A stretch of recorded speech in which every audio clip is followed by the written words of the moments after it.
One of the major muscle groups that limit your ability to get your knees out in a squat, which allows you to be more upright, is the adductors.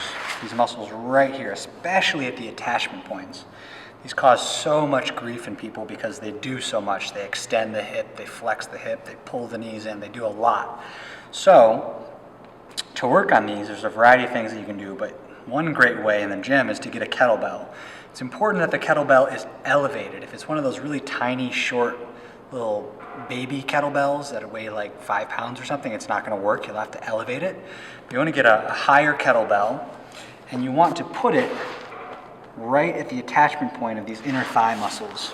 And I start laying on my shoulder here, and I hold with my bottom hand, I'm holding the kettlebell, and then I lift up to bring myself over the top. So I'm up on my shoulder right now, and then I put my adductor right on that kettlebell handle, and I can steer it around with my hand.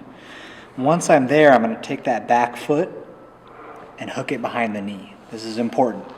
Now, most of my body weight is balanced right on that kettlebell, and then I can just kind of start to play around. The first thing I like to do is I like to bounce my knee towards and away from the ground.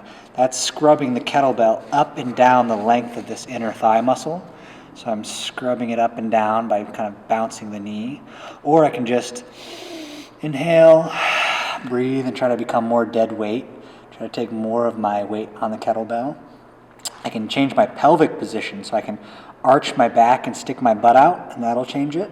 Or I can tuck my tail and round my back, that'll change it. And then do all the things that I've been doing. Another more advanced one is to try to wrap yourself around the kettlebell. So I'm trying to get my chest closer to my knee and maybe even grab my knee and then play around with that. But there's no real wrong way to do it. You just really want to get at the attachment points of these muscles right here and just kind of slowly grind them out, soften them up, which is going to make it a lot easier to squat to get your knees out. So that's the goal. Work on these adductors, improve your squats.